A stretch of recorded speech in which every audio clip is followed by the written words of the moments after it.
morning, everyone, and I do thank you again for coming. My name is Jared Olar. I've been working here at the library since 2015, and the main thing that I do is I oversee the local history collection here. Of course, I'm also a general library assistant, so you'll find me at the front desk, and you'll find me at the computer lab doing this and that. So I was brought on by our director, Jeff Brooks, chiefly because he knew that I was really into history and loved to research history.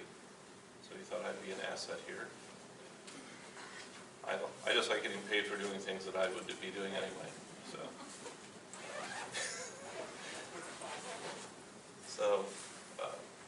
Yeah, like I said, I get to oversee the local history room collection, and every week they have me write a column that appears in the Pekin Daily Times, but we mainly put it on our blog on Thursdays or Fridays every week from the history room, in which I get to recall matters of times past in Pekin and Tazewell County, and it's a way of showcasing what resources we have right here in the library that you could learn a lot of things about from, if you are interested in finding out not only about the history and founding of Pekin, but about other matters in really across central Illinois.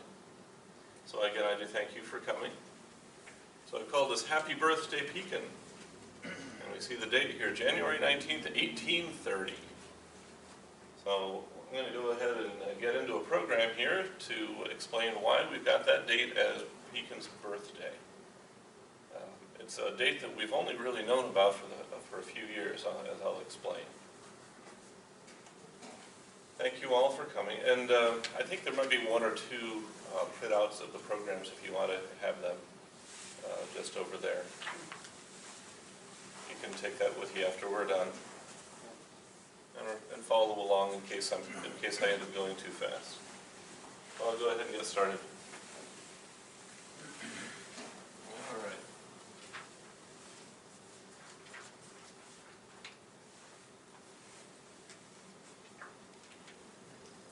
So, yes, it's been 196 years since the first white European settler came to the future site of Pekin. His name was Jonathan Tharp. A lot of you may have heard about him, the Tharp family. So Jonathan Tharp was born in 1794, died in 1844.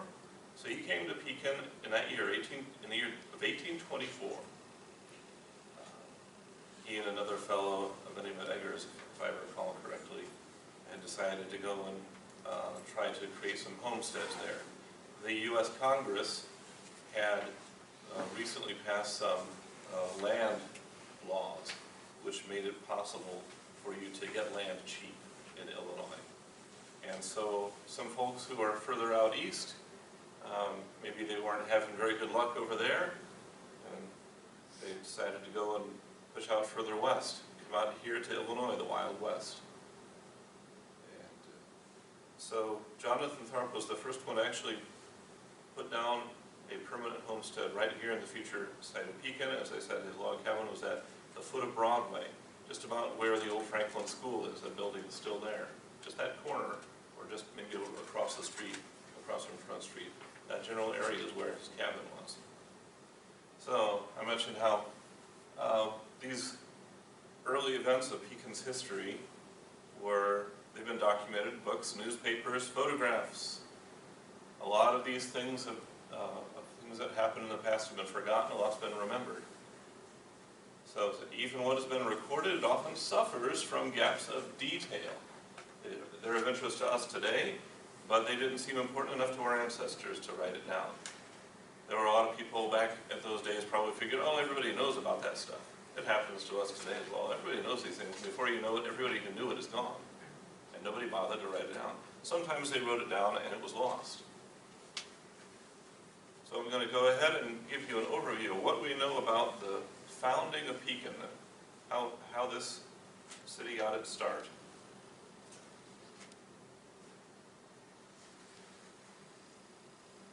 if you want to learn about Pekin's early history, the easiest places to go are standard published works. We've got the Pekin Centenary, which came out in 1949, the Pekin Sesquicentennial, 1974, and then the former Herget Bank, now BC, the folks there put together in 1998, Pekin, A Pictorial History, which of course focuses on photographs and documents, and scans of documents, as opposed to, I mean, there's still plenty of narrative in it, but they want to be really heavy on the illustrations. And then they updated that book in 2004. Those are all very useful books. Pekin Centenary, 1949, that means 100 years. That goes back to 1849. They're looking back to the year when Pekin became an incorporated city under the state of Illinois law. That was August of 1849. That's not when Pekin itself got started. That's just when the settlement here had developed enough that they were able to incorporate as a city. Pekin Sesquicentennial, 1974, they're looking back to Jonathan Tharp in 1824. So from 1824 to 1974, so they have that volume as well. Plenty of great stories in there, a lot of really useful and wonderful information in those books. But where did they get their information? Well, a lot of where they got their information are the next things I mentioned here. Sellers and Bates Pekin City Directory of 1870-1871, and Charles C. Chapman's History of Tazewell County in 1879, and Ben C. Allensworth's History of Tazewell County in 1905. The very first written history of Pekin was written by a fellow named William H. Bates, who was Pekin's pioneer historian. He was also a journalist. We'll be hearing about him a little bit more. Well, who was Sellers? Well, again, William Sellers. They were business partners. So they put out this city directory. It was not the first Pekin City Directory. The first Pekin City Directory was put out by Omi Root, who also put out Peoria City Directories in those days. Omi Root put out one for Pekin in 1861. And then nobody did another city directory until Sellers and Bates did in 1870, 1871. And in that city directory, there's a big, long historical essay that Bates wrote. Not Sellers. Sellers was involved in the business end of things, publishing and printing. He was a printer. Bates was a printer as well, but Bates also was a historian. He liked to gather information and write the stories. So he actually wrote that thing, and then he updated it and corrected it from time to time in future editions of the Bates City Directories. Charles C. Chapman put together a history of Tazewell County. Chapman was not from around here. He never lived in Tazewell County. He might have visited while doing research for this book. But he wrote or compiled and edited hundreds of county histories from all across the Midwest. Not just Tazewell County. He was up in the Chicago area, and he was putting out these books. And people in the local area would submit their materials, which would then be put together to form the history of their county. And we know that Mr. Bates must have been submitting information, because a lot of the same information that is in that city directory history of Pekin, it parallels what you find in Chapman's history just about 8 years later. And then Chapman's history was updated by Ben C. Allensworth in 1905. Ben C. Allensworth was the editor of the Pekin Daily Times. And so he took what Chapman already had and reprinted it, and then he added to it. He didn't just write a brand new history from scratch. He actually took Chapman's book, Chapman's work, and then he augmented it with plenty of new information to bring it up to date to 1905. So, as I mentioned there, these works are interdependent. They all are quoting from each other, they're relying on each other. They pick up where the earlier guy left off. And what do these have to tell us? Let's find out. Are those books available?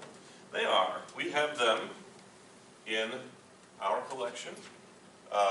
You can check out Chapman's books, Chapman's History of Tazewell County, and I think we've also got a version of Allensworth's edition of the Tazewell County history that can be checked out. We also have them in the history room. Those are non-circulating. You use them in the library. Now Bates, we also have a photocopy of Bates' directory from the Sellers and Bates directory from 1870. That that's available in the history room, so you can photocopy that as well. The original is in our archives. We actually had donated to the library many years back by, I think, one of Bates's daughters, donated William H. Bates's actual own copies of those early directories that he put together. And it's got his handwriting scrawled in the margins and all over it as he was using the older copy to update the information to create the next edition. And it's got the little frontispiece in there, from the collection of William H. Bates. So the library's had them for a long time. They're not something that we can have out because they're just so old. They're the kind of thing where if you look at them funny, they might decide to just crumble pieces on you. That's how old they are. So we keep them in a special archive, and we try not to handle them. All right, so I'm going to talk a little bit about Mr. Jacob Tharp. Here's that name Tharp again. Remember Jonathan Tharp? Jacob Tharp, 1773 to 1871 was his lifespan, a Pekin pioneer. And there's his house that he built, a brick house. I think it was like the second brick house built in Pekin at that time. And that is where St. Joseph Catholic Church's parish center is, their former convent. And there's a little sign out in front of it talking about the Tharp homestead. So Jacob Tharp was the father of Jonathan Tharp. And he came to Pekin 1 year after Jonathan did. So Jacob Tharp is important because he's one of the chief primary sources we have on Pekin's early history. And we'll go ahead and read a little bit from Tharp's diary. He put this together in 1860, a lot of his recollections of how he came to this area and how Pekin got its start. And his diary is available in Chapman's History of Tazewell County, 1879.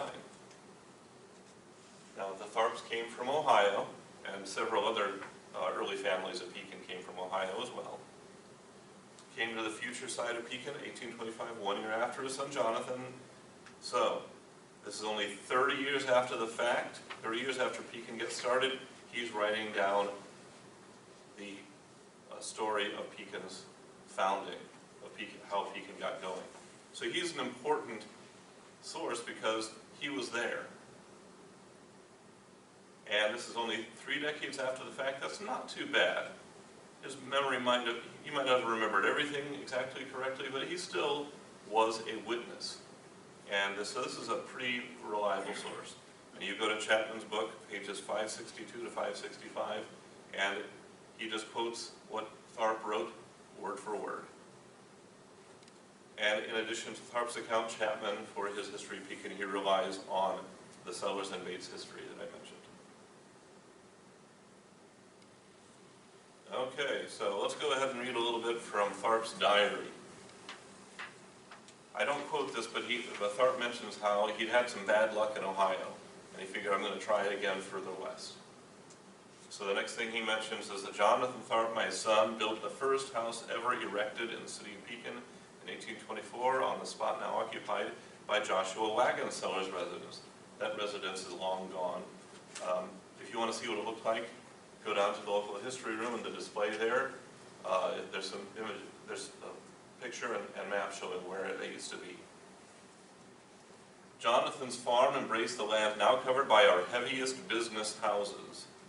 So now that's not where they are now. Of course, the business district or the industry is further on south from where Jonathan Tharp was. But in those days, there were a lot of factories being built and warehouses and things like that.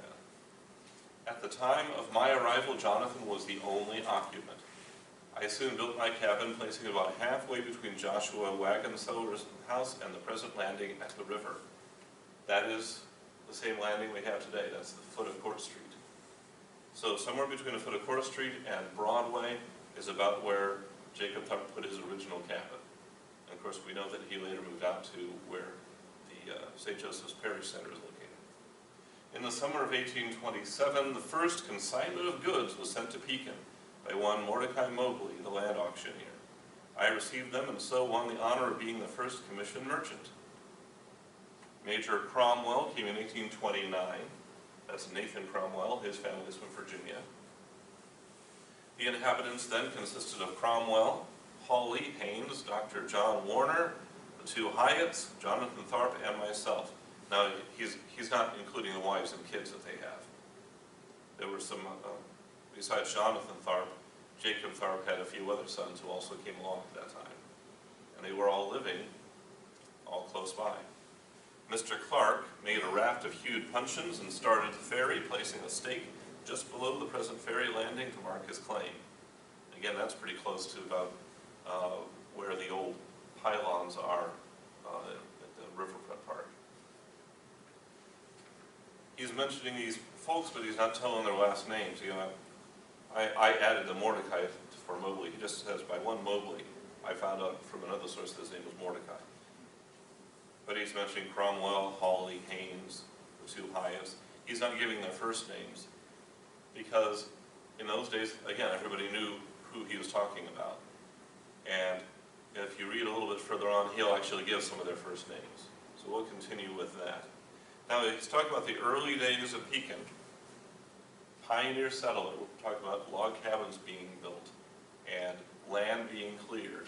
So they're going to start planting crops.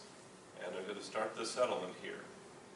And this is very early in the, this is not only early in the history of Pekin, this is the very beginning of Pekin. This is still pretty early in Illinois' history. Illinois had only been the state since 1818. So here we are, just around 10 years later, and we see what's happening already. Quite frankly, as early in U.S. history. There's a little narrative that William H. Bates includes in one of his later sources. I believe he does include it in his history account that he includes in the city directories. So I figured I'd go ahead and tell you this little story. It's the story about the first steamboat to ascend the Illinois River.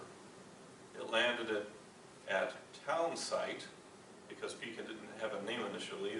They were planning the town. They just referring to, well, this is the site of the town. But they hadn't decided on the name yet. So it landed at Town Site late in the fall of 1828, the same period of time that Jacob Tharp's talking about. A steamboat was a novelty, or rather a mystery, to many of the early settlers. Coming up the river, the boat passed Kingston in the night. Hugh Barr, who lived near that point, heard it coming, and being on rather unfriendly terms with the Indians, then quite numerous in the vicinity, concluded that it was some infernal contrivance of theirs to frighten or harm him. Seizing his gun and setting his equally bewildered dog at it, he pursued the offending mystery. The pilot, not being familiar with the channel, ran into Clifton's Lake. Finding no outlet, he had to back the boat out, which, Barr witnessing, drew off his dog, and though still highly puzzled to know what manner of craft it was, gave up pursuit. William Haynes, remember what Tharp mentioned, a fellow named Haynes? This is who it is. William Haynes then lived about where Barron's brick block at the corner of Front and Court Streets now stands. Hearing the puff of the escaping steam, he hastily left his bed and, half-dressed, crossed the street to Thomas Snell's, now the Bemis House. That's now that little park that's right across from Riverfront Park. Called neighbor Snell out of bed and inquired as to what manner of creature was coming up the river. Snell replied, "I don't know, Bill, but if I was on the Ohio River, I would think it was a steamboat." Old Father Tharp, that's Jacob Tharp, Old Father Tharp, hearing the noise of the paddles and the steam whistle, thought it was Gabriel blowing his horn, and that sure enough the end of the world had come in the night, and calling up his family, engaged in prayer as a fitting preparation for the advent of a higher and better life. That's how early in history we're talking. Steamboats were still pretty new, and the folks here who had settled here, most of them had never even heard of one. Thomas Snell had heard of steamboats, but the rest never even heard or seen of one before. All right, let's continue on with what Mr. Tharp has to tell us. Old Father Tharp. Okay.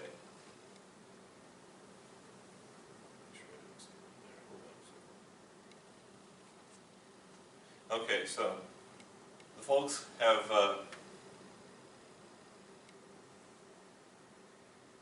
skipping a page. Okay, so the settlers here are starting to gather. They're getting a little community together, and they want to make sure that things are on a permanent basis.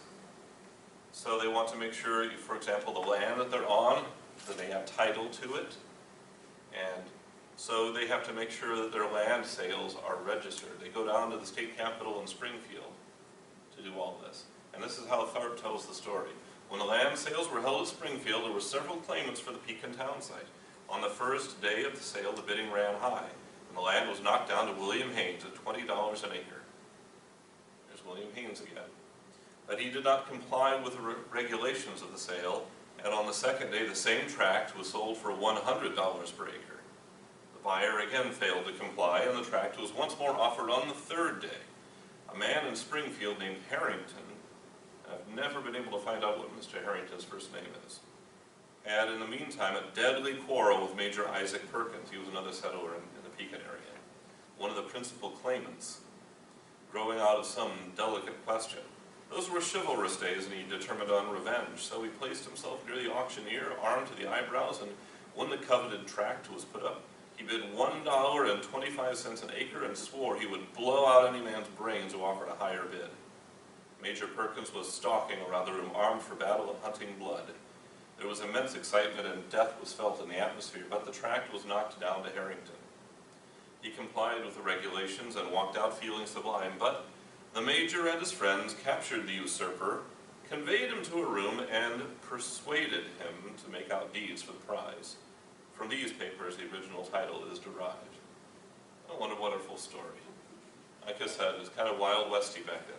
Harrington was not around here.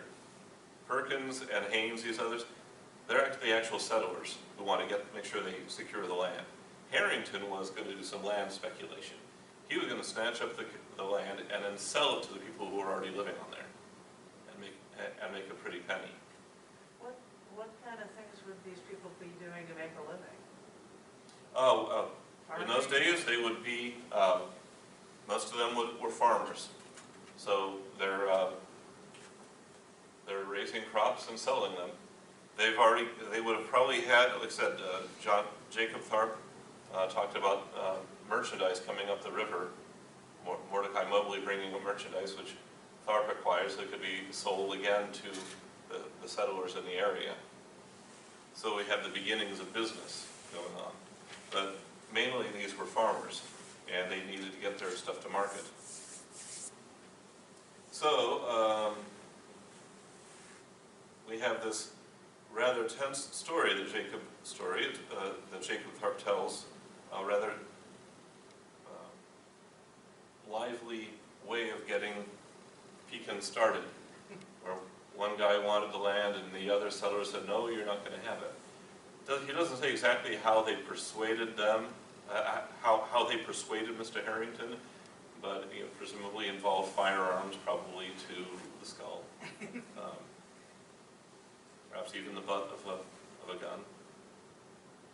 All right, so once they got the land, then Tharp goes on and tells about how they platted the town site, getting ready to make a town here.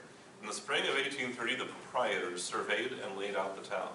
Perkins, that's Isaac Perkins, he was Major Isaac Perkins. He got that rank from his service in the War of 1812. Gideon Hawley is who Hawley is, William Haynes, and Nathan Cromwell. So Perkins, Hawley, Haynes, and Cromwell being the active agents. Cromwell did the surveying. About this time, Perkins sold out to Thomas Snell from Cincinnati, Ohio. The gentlemen were much exercised about the way in which to lay off the Celestial City. The Celestial City. Interesting how Mr. Tharp in 1860 is referring to Pekin as the Celestial City. The elder Hyatt had a claim upon the lake shore, but when the land sales occurred, he forgot to bid, and Carpenter, remember he's always mentioning people by the last name, who was Carpenter, bought his tract, also buying 80 acres on the east side of said tract. The proprietors of the future city included these two tracts in the town site. Mr. Hyatt was appeased with a pony purse of $75 or $80. After some property sales, the foreign owners were bought out, and the entire city owned, body and sold by 5 persons, namely William Haynes, Thomas Snell, Nathan Cromwell, William Brown, and David Bailey. The surveys were finally completed, and it was found that the lots had cost just 28 cents apiece. The advertisement for the sale of lots was immediately made to take place in April 1830. The deed of partition was drawn up before the sale. It is the one now on record. So here we got the year he's mentioned. Jacob Thorpe's mentioning the year 1830 for when Pekin is getting started. He says the spring of 1830 is when they're surveying, laying out the town, and then they place the advertisement for the sale in April of 1830. He's not more specific than that. Remember I mentioned how we got January 19th, 1830 for Pekin's birthday? He's not going to give you that date, because he's not that specific. Remember, he's writing 30 years after the fact. He probably doesn't remember the exact dates, but he's giving you the months and seasons. Okay, so this is what they laid out. See that pink area? That's the original town of Pekin. See on the south you see Broadway right over here. And right up to here, here's Capitol Street. At Capitol Street starts East Broadway. That's how small Pekin was originally. And over here we've got George Street. We call this 8th Street today. See, here's 7th Street. They numbered the streets right up to George, and then changed it to 8th at some point. It makes sense. Just follow on the first. So that's it.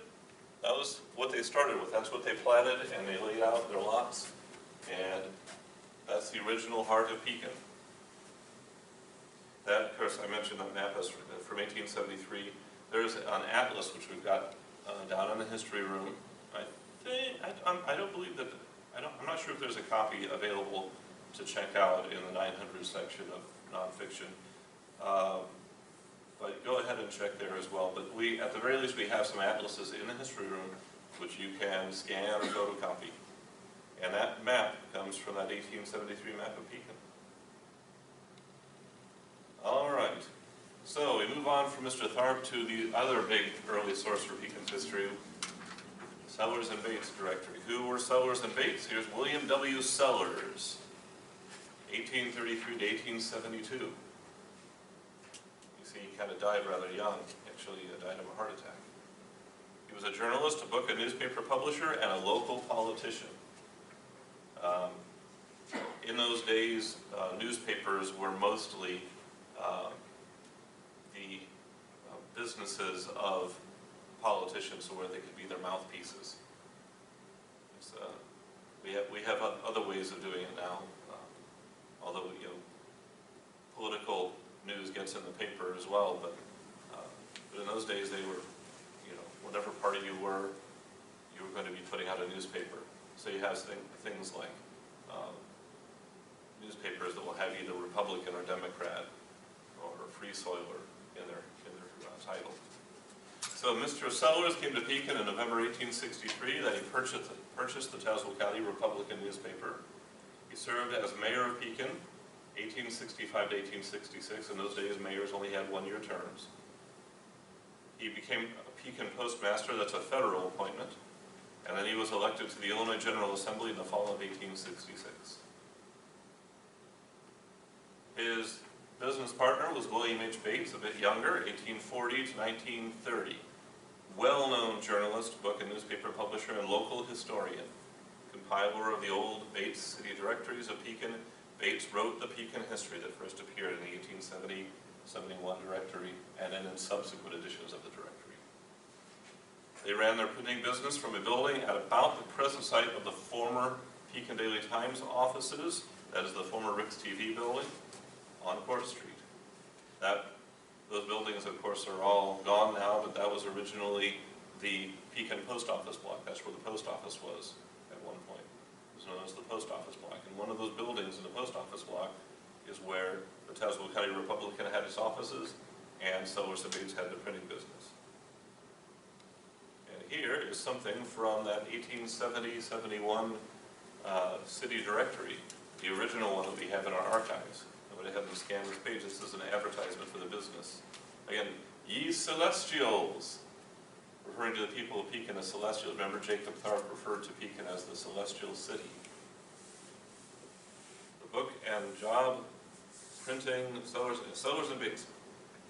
Tazewell County Republican, Court Street. So let's find out now, what did Mr. Bates have to say about Pekin's founding? Now he tells a similar story to Mr. Thorpe. It lines up pretty well. But the nice thing about having more than one source, more than one witness to an event, is you know, sometimes one person has some information that the other person doesn't have. You can put them together, you compare to see, are they contradicting, and is it possible to reconcile the contradiction, or are they merely complementing each other? Is one just has some information the other guy didn't have, and you can put them together to tell a more complete story. So at the land sales in Springfield in the fall of 1828, remember Mr. Old Father Tharp, and he's telling that story as well. The town site was purchased by Major Cromwell for a company composed of himself, William Haynes, William Brown, Thomas Snell, Peter Menard, Dr. Warner, A. Herndon, and Blank Carpenter of Sangamon County. Blank Carpenter. So neither Tharp nor Bates know Carpenter's first name. That's pretty frustrating if you're a historian. Figure, okay, who was Carpenter? Why did they not remember his first name? A. Herndon, I do not know if this is the same Herndon who later was a law partner with Lincoln, or if he's related to them. But I would imagine that he is at the very least related. I haven't found out who A. Herndon exactly is. Peter Menard. He used to be out in the Tremont area. He was an Indian agent for the federal government. Pierre Menard is actually his name. He was actually French, of French origin. He is the second lieutenant governor of Illinois. Now, Thorpe didn't mention him, but Bates does. So he was actually involved in getting Pekin started too. And the old mansion house of Pierre Menard is still around. If you want to go afterwards, we can look up some information. We can find out a little bit more about that. But his mansion house is a historical site that they've maintained to this present day. All right, so the purchase was divided into 12 parts. The question as to who should possess so important a piece of ground as the present location of Pekin created considerable excitement, and the feeling rose to such a pitch at the land sale that pistols were drawn and bloodshed seemed inevitable. The parties above mentioned were successful, however, and the matter was amicably adjusted. Folks living in the time of Mr. Bates, if you read old Victorian era literature, you can find there's a lot of things being referred to very euphemistically. We're talking about, you know, they almost killed, you know, they were almost shooting each other over it. That's what you call being amicably adjusted. All that means is that they got it done without killing anybody. In 1829, a survey of town site was made by William Hodge of Blooming Grove, then the county surveyor. The compass run without variation, and in the absence of a surveyor's chain, the town lots were measured with a string. Well, Thorpe doesn't mention that. He talks about Cromwell doing the surveying. But here, Bates says Hodge. Is that a contradiction? Or is it that they're talking about two different things? I kind of think that Hodge probably was doing a surveying of the general area on behalf of the county. I don't think he was necessarily doing the actual surveying of the Pekin town site. The reason why is because the sources, not only Tharp, but another important source we're going to be getting to, lay it out pretty clearly that it was Mr. Cromwell who did the surveying. The survey made, the town laid out, Mrs. Cromwell being called upon, exercised her share of women's rights in that early day by christening the embryo city of the new Celestials, Pekin. Why she thus named it, the legendary history of the days gone by fail to record, and we can only surmise that in the plenitude of her imagination she looked forward to the time when it would equal in size that of Pekin, the Chinese city of the sun. Okay. So, Pekin, China, right? You've probably heard that story. Pekin was named after Peking, China, or Beijing, as it's said today, the capital of China, which has been known as the Celestial City, or Heavenly City. So celestial means heavenly. So Pekin has been known as the Celestial City ever since, and Jacob Thorpe in 1860 is referring to Pekin as the Celestial City. So just 3 decades after the fact, this is already a nickname for Pekin. We saw how Sellers and Bates in their advertisement refer to ye Celestials, and in the history talking about the city of the new Celestials, Pekin. Well, how do you get from Peking to Pekin? What's going on with that letter G? Well, that's actually just an old transliteration of the Chinese characters that was very common in English-speaking countries, both Britain and North America, back in those days. Let's go ahead and take a look at this here. Pekin, Peking, Beijing. All right, this is a map from a book that I own. Came down to me, to my family, from an old great aunt of my mother's. 1874 grade school geography textbook, Monteith's independent course, elementary geography, page 62. And we see here, look at that. There's the capital of China, Pekin. I heard once, some years back, somebody had suggested that perhaps Pekin was actually derived from an Algonquin term, Algonquin Indian term. There is, unfortunately, absolutely no evidence to support that. Although it's an interesting linguistic argument to drive it from the Algonquin language. The problem is, everybody who has anything to say about it says it was named after the capital of China. Now, there's a big wall map of the county at the Tazewell County Genealogical and Historical Society from 1857, 3 years before Jacob Tharp's diary, where he refers to the city of Pekin as the Celestial City. And that map of Tazewell County shows a little Pekin there and kind of draws the lines there. And then this little suburb just to the south of it, in the area which is today the business district, back behind the former sugar house, Corn Products, Aventine. I haven't kept track of all the names of the businesses that have been there. In that area, they had a little suburb that somebody wanted to start, I guess, which apparently never happened because it became a part of Pekin very quickly. It was called Hong Kong. You got Pekin and its little suburb of Hong Kong. Again, the evidence is just absolutely clear of where the name came from, what it was named for. It was named for the capital of China.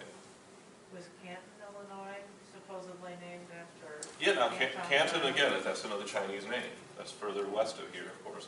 But Canton was named for Canton, the same area where Hong Kong was located. Canton. I'm kind of surprised that this came so late, naming us Pekin. What did they refer to us before? Because I've read things about Lincoln's circuit riding days in the 1840s and 50s. Now, that was called Pekin. About coming to Pekin. Yes, yeah. Again, remember, Pekin was originally organized in the late 1820s and by 1830. And then it was given the name of Pekin, as we're going to find out. So by the time Lincoln was doing his circuit riding, yeah, that was the name. Originally, when they were just planning it, they just had this, well, we'll just refer to it as town site. We haven't decided on the name yet. We'll just call it the town site. Let's see here. Now let's go ahead and move on.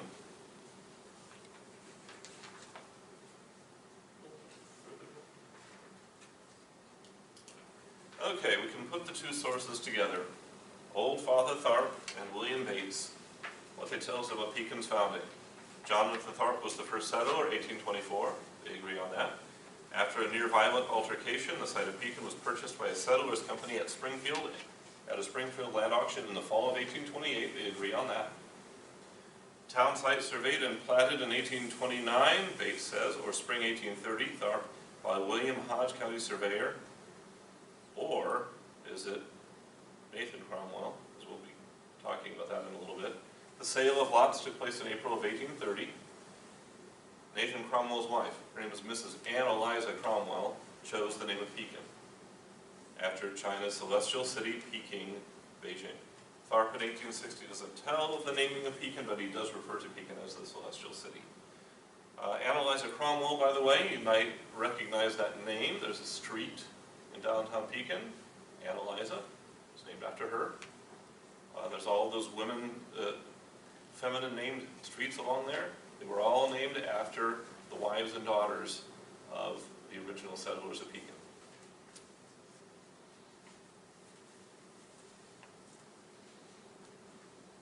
Okay, so this is great. We've learned an awful lot about Pekin's history, right? Pekin's founding. Pekin's given the name in 1830. Great, Pekin's got its start. But there's so much more we could learn about that. And there's some contradictions, aren't there? How do we resolve the contradictions? Is it possible? Well, based on those two sources, no. All we've got is the narrative we can get from them, and we can only note the fact that, is it this way or that? They don't agree. And can we be any more clear? Do they have any more specific dates? No, they don't have any more specific dates than that. They didn't mention it. Maybe they knew, maybe they didn't know, but they didn't mention it. So what can we find out anything else? And the answer is, yes, we can. So in June of 2016, just 4 years ago, almost 4.5 years ago, we have some new discoveries about Pekin's founding. So what happened in June 2016? The Tazewell County Courthouse time capsule was opened. It was from 1914 when they laid the time capsule. When they were going to build a new courthouse. That's the courthouse we have today. They decided to open the time capsule and get the stuff out. And one of the items in the time capsule enabled local historians to learn forgotten details of the story of Pekin's founding that never made it into the history books. You won't find it mentioned by Tharp or Bates. It's not anywhere in Charles C. Chapman's book, Tennessee Allensworth. It's not in the Pekin Centenary. It's not in the Sesquicentennial from 74. It's not in Pekin pictorial history. This item in question, it's an old 4-page document, one of several items that was included in that time capsule in 1914, but it is not listed among the contents of the courthouse cornerstone that was printed in a historical souvenir. It was published June 21st, 1916 for the dedication ceremonies of the new courthouse once it was finished. Nice long list of all these things they put in the time capsule, and when they open the time capsule they find, well, there's all that stuff, and then there's all these other things here. So after publishing that, or drawing up the list, the original list, they decided to add some more things that never made it on the list that then was printed in a historical souvenir 2 years later. That historical souvenir, by the way, was written and published by William H. Bates. And he was the one who presided over the ceremony of the laying of the cornerstone in 1914. So they decided to include this document and several other items, only basically at the last minute. It's a 4-page document, and they found it in the stationery envelope of Pekin attorney John T. Elliff. And I believe his son Nathan Elliff was Tazewell County State's attorney way back when. Now typed on the envelope was the description of the document's provenance. That's what provenance means, where the document came from, its history, its origin. The within paper left in the office of the late William Don Mouse and now in possession of John T. Elliff, attorney, Pekin, Illinois. William Don Mouse, 1836 to 1901, is not to be confused with Pekin's pioneer physician, Dr. William S. Mouse, 1817-1872. William S. Mouse, and I believe he was his uncle, if I'm not mistaken. Same name, near contemporaries, different guys.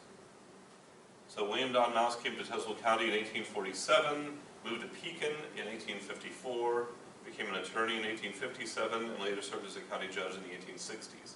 At some point along the line, he got a hold of this wonderful old 4-page document, and then afterwards it came to John T. Elliff, and by 1914 then John T. Elliff said, hey, let's put this in the time capsule too. Thank you for saving it, but boy, I wish somebody had written down what it said before they sealed it away for 100 years. The document in question, preserved at the courthouse, dates from 1830, the actual year 1830, contains handwritten minutes from the stockholder meetings of the company that founded Pekin. The minutes were taken at the meetings held from December 28, 1829 to January 19, 1830. There's that date. Then formally attested and signed in March 1830.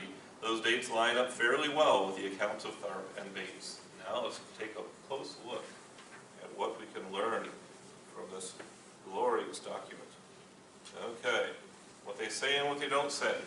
So the minutes substantially corroborate the accounts of our city's founding that may be read in the standard published works on Pekin's history.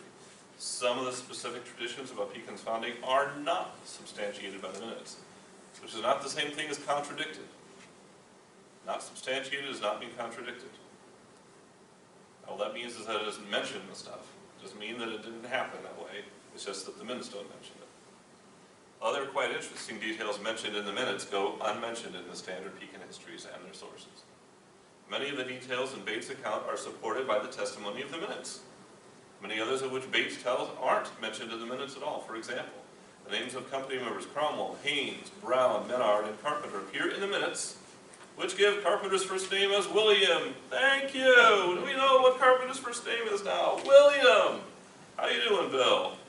But Bates' account doesn't mention other settlers who have long been known to have been important members of the company, such as Major Isaac Perkins and Gideon Hawley. In the minutes, they're called Isaac Perkins and Gideon Hawley.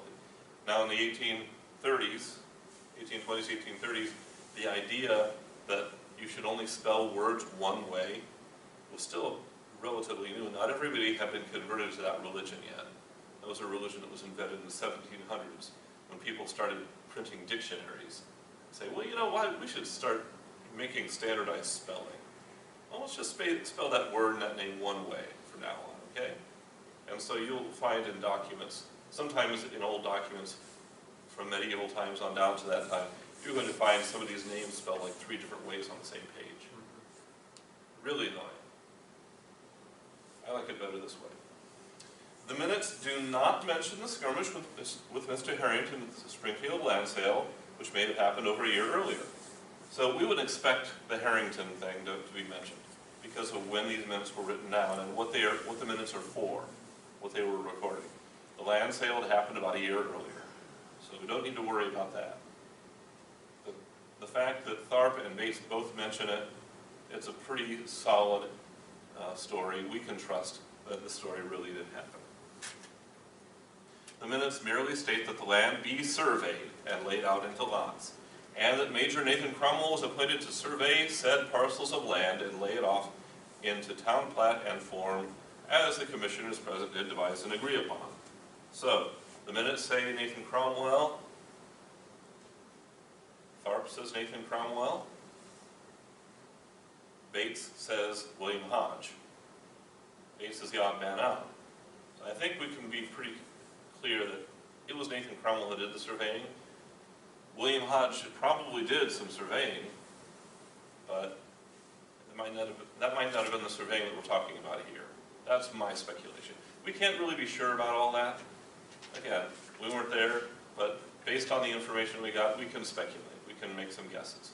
So that's what I kind of lean in favor of, that maybe Hodge did some actual surveying, because he was the county surveyor, but that wasn't necessarily the town site surveying. The minutes record the surveying of town site, and so you're referring to it as town site, calling for the hiring of chain carriers and stakers to assist and complete said survey. But the name of the actual surveyor, William Hodge, isn't mentioned, nor is anything said in the minutes of the unavailability of the surveyor's chain, making necessary the use of string. Now, Hodge is the county surveyor. You think the surveyor would have his tools with him. Why did they use string? It makes me wonder if maybe Hodge wasn't available. Maybe the unofficial surveyor wasn't available, and so that's why they had Cromwell do it. And they used what they had at hand. Said, no chain? Here's some twine. Again, we can only wonder exactly what happened in these things because we have the 2 different conflicting stories. Okay. One of the best things about these minutes are the fixed dates for Pekin's founding. Tharp and Bates sometimes contradicted each other on certain dates of Pekin's early history. The minutes are especially valuable for providing specific dates for key events in the process of Pekin's founding and resolving uncertainty that had long persisted. Later sources generally give only the year or the season of the year in which the events took place. Sometimes these sources even give the wrong year. You'll find in like the secondary and tertiary sources, the standard works like the centenary and the sesquicentennial. Sometimes they'll get a year wrong or something. Sometimes it's a typo, sometimes the person writing it forgot the exact thing or whatever. But you go back to the sources. This is our earliest source. This is right there. This is stuff right from the very meetings in which the settlers are organizing their settlement to make it into a town. The minutes make clear that it was on December 28, 1829, that Cromwell was appointed to survey and stake out the proposed town. Cromwell reported on January 18th, 1830, that the survey of said town is completed and the staking nearly done. Next day, January 19th, 1830, the company's commissioners met again to decide on the name of the new town and to arrange the sale of lots to be announced in several newspapers throughout the Midwest. That same day, the commissioners directed Cromwell to have the town plat recorded according to law, and then chose 2 of its members as officers of the corporation. Brown was named treasurer, as well as the land agent for the stockholders, and Haynes was named secretary. Look at that. We have a date for when they gave Pekin its name. So how did Pekin get its name? We see what Bates had said about Analyzer Cromwell choosing the name of Pekin. But he doesn't tell us the date, and doesn't really tell us the occasion. Here's the occasion. Perhaps the most remarkable fact mentioned in these minutes, the account of the naming of Pekin on January 19th. The passage of the minutes, this passage of the minutes is worth quoting in full. On motion of Isaac Perkins to change the name of town site to some other name, the votes were called to decide whether Pekin, Portfolio, or Portugal should be the name of the contemplated town.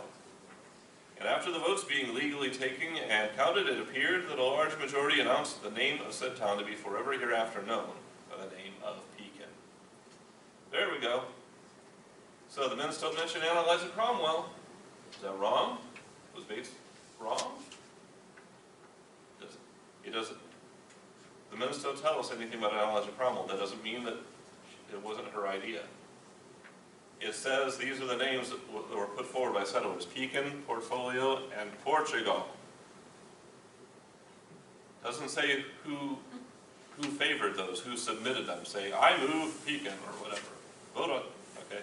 So apparently, Analyzer Cromwell, that was her idea, Pekin. I don't know whose idea. There's no way we can tell who submitted Portugal or Portfolio. Portugal would be an interesting name for our town, I think. Portfolio, I have no idea where that came from. That would be a pretty weird name, in my opinion. Maybe if we'd been named Portfolio, our high school teams could be named the Portfolio Financials or something like that. But it didn't happen that way. We got Pekin instead. So we don't really have any reason to doubt what Bates has to say. He's never contradicted by anyone else. Bates's story about Analyzer Cromwell and the reason why Pekin was chosen. The early sources in standard history say nothing, however, about Pekin being just one of 3 possible choices. So consequently, we don't know who wished the name to be, who wished the city to be named. Those other names, but at least we have the fact that they voted on 3, and Pekin was the one that won. Now, why Pekin, though? Why would Analyzer Cromwell? Why would these early settlers have chosen Pekin? It's natural for the settlers in North America to name their settlements after other places in the world, especially from Europe. But why China? Why Pekin, China? And we can't really be sure, but it is interesting that a large number of the original settlers of Pekin came from Ohio. There's a Pekin, Ohio, that was founded about 15 years before Pekin, Illinois. It's a little, I don't think it was ever been incorporated, but there is actually a little place called Pekin, Ohio. And it's on the exact same line of latitude as Pekin, Illinois. And Peking, China, Beijing, is approximately on the same line of latitude as Pekin, Illinois, and Pekin, Ohio. Now you remember, many of you probably heard the story about, the early settlers, they got out a globe, and they were saying, let's look, here's Pekin, Illinois, and here on the other side of the globe is Peking, China. Remember hearing that story? I heard it from my brother Ethan, who brought it home from grade school back in the 1970s. It's been going around forever. Well, I don't think any of our early settlers owned a globe. Those things were not cheap in those days. Okay. But they probably had maps. Maybe somebody must have had some maps. If they can do surveying, somebody's going to have some maps somewhere. Maybe they had access to an atlas. And they might have noticed, hey, look at this. Oh, cool. How about that name? Maybe some of the settlers remembered Pekin, Ohio. Maybe. This is only speculation. We can't know for sure. Maybe they remembered that name, and they thought, hey, that's named after Peking, China. Let's do the same over here. It's a way of remembering where a lot of our folks came from before they moved to Illinois. And we can also have what they thought was a pretty cool name because, you know, people of European origin have long had a fascination with China and the Orient, what was known as the Orient. The civilizations, the ancient cultures of Asia. So that's about all we can tell for sure about why they decided to come up with that name. I think it's not a bad speculation, and unfortunately it's about as far as we can go with that. Now I want to show you this thing here. What I just read to you about from the minutes, that's the actual passage. You can get an idea of what it looks like. On motion of Isaac Perkins to change the name of town site to some other name. So there you go, Pekin, Portfolio, and Portugal. Interesting how they kind of spell Portugal with a capital G. And Portfolio is a hyphen. Well, wouldn't you think that it was basically the port at the river? Yeah. And then whatever name behind it. So Yeah, in fact the selection... Folio could have been one of the early settlers, could have been renowned for something. Who knows? Yeah. That it's in the same way with the other one. That's a good point. That's a good point. You know, everything was port, the port of. Yeah, and Pekin, of course, was chosen because it's on a river. And Correct. Of course, rivers were the highways in those days. Not only, I mean, of course, you could, wherever there's a river, there's going to be water as well.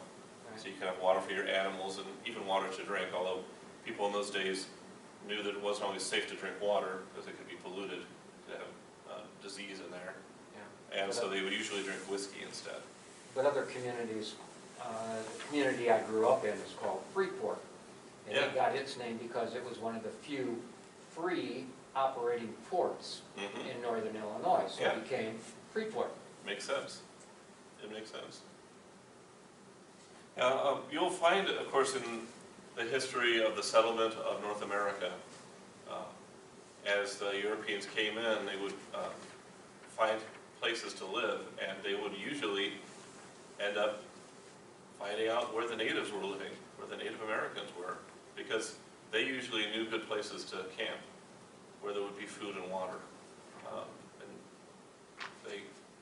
Since they usually knew the good places, oftentimes you're going to find the early settlers living near them, not only to trade, but also because it made logical sense that, oh, it must be okay to live here. Jonathan Tharp himself, where he placed his log cabin, within a few years after that, Chief Shabana of the Potawatomi, he and his family placed, they camped near Jonathan Tharp's cabin. So they were right here in Pekin. We had Potawatomi and Kickapoo right in this area. The Potawatomi used to camp on the southern shores of Worley Lake, that little backwash of the Illinois River. You see as you're passing Auto Row, heading north out of town. See all that thing? That's Worley Lake on the southern shores. Up until the early 1830s, you had Potawatomi living there. And then, unfortunately, after the Black Hawk War of 1832, the state of Illinois decided that they didn't want to have Indians living in America, living in the state of Illinois anymore. So they required them to get out, move to reservations west of the Mississippi. Okay, so let's go ahead and look at this next thing here. This picture here shows pages 1 and 4. Again, it's 4 pages, this one sheet is folded over like this. So you get 1, 2, 3, 4. So opening up like here is the first page and the last page.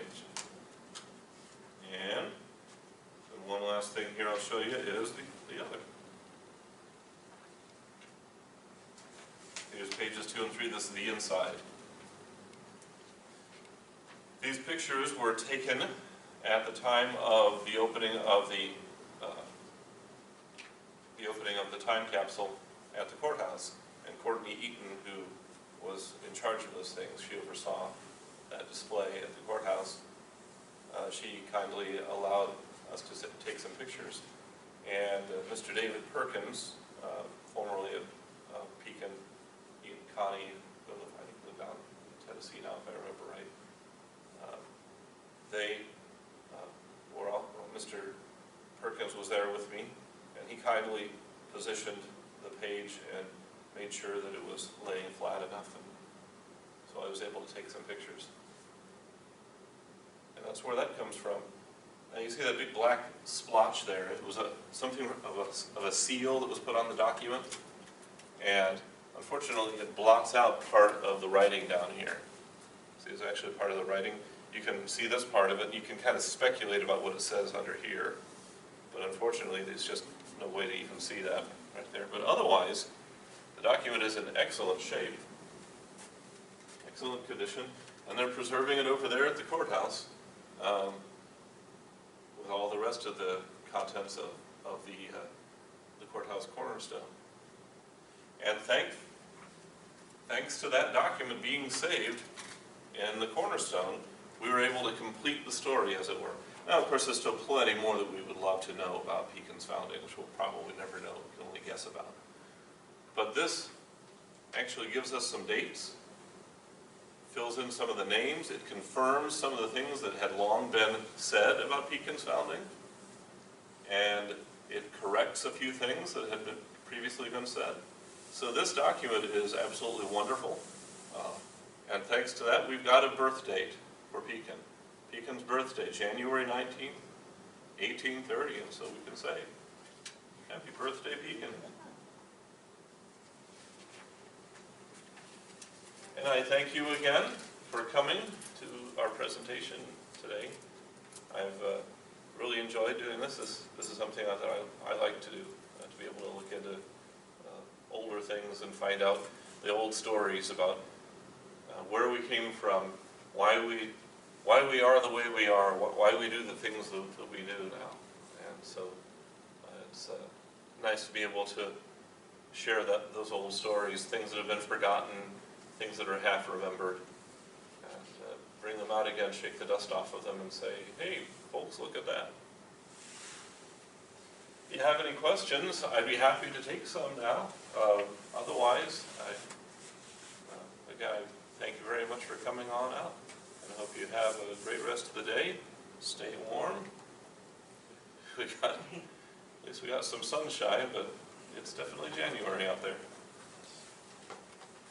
Thank you. That was really